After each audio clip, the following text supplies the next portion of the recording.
केंद्र सरकारने कांद्याची सतत होणाऱ्या दर घसरणीवरती कोणतेही उपाय केलेले नाही।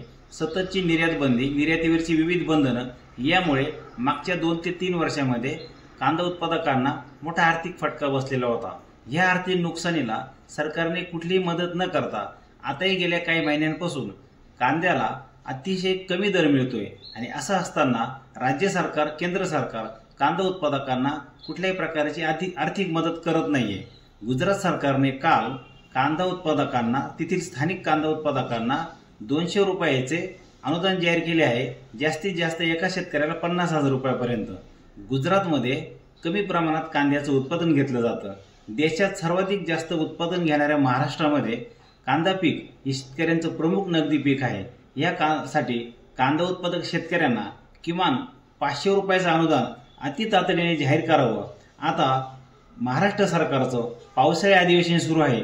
या अधिवेशनामध्ये मुख्यमंत्री, दोन्ही उपमुख्यमंत्री व संपूर्ण सरकारने याबाबत तातडीचा निर्णय करावा अशी मागणी आम्ही महाराष्ट्र राज्य कांदा उत्पादक शेतकरी संघटनेकडून करत आहोत।